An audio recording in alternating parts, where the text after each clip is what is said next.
if you were to go to NASA and download one of their photos of the Earth in the moon sky and put it in Photoshop, okay, drop the saturation and the levels down, you'll see that the Earth has been pasted in, because you'll see a rectangular box around the Earth. It's all fraud, it's all fake. Pretty much everything NASA puts out is fraudulent. There are no images of Earth from space. The only one that NASA actually claims is a photograph was from 1972, and it's the famous picture. It's got Africa sort of near the top, and it's the same picture they've been using for the last 40 or 50 years in every textbook. Every other image is what they call a composite. It's Photoshop. There was another layer to sort of simulate the atmosphere. And then there's this little bright spot. It's called the specular highlight. So it's the reflection of sunlight off of water. Those are the pieces, but you can't just slap them all together. It just didn't look realistic. It looks kind of flat, or the clouds are sort of too see-through. So I just hit Command-Z a lot. There's artistry to creating the world. What I imagine it to be. Unfortunately, I'm not an astronaut.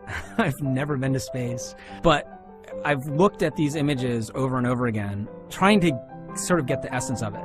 It is photoshopped, but it's has to be. It is photoshopped, but it's has to be. It is photoshopped, but it's has to be.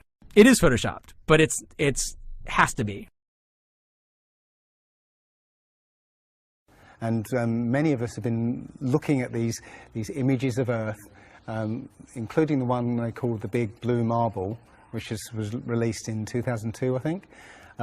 Again, when you zoom into it with Photoshop, you'll see where they've used the clone tool in Photoshop to take a picture of one of the clouds and stamp it in various places around the picture. They got lazy.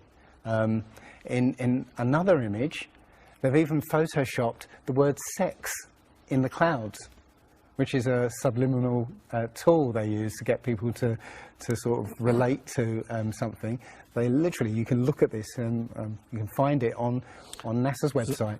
In a video I'm working on at the moment, I've got a video from what they call the Galileo space probe.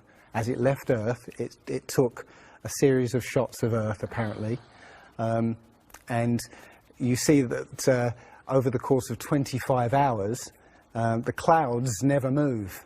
Okay, now I happened to find some pictures of satellite pictures of Earth, and I noticed that in these separately taken satellite shots, the clouds were exactly the same as the ones in this Galileo shot. So it's a cloud map.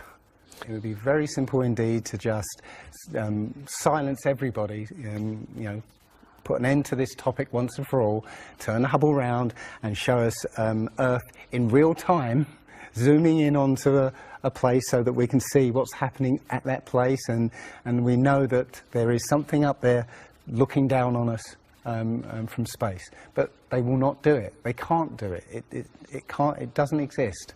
It literally doesn't exist.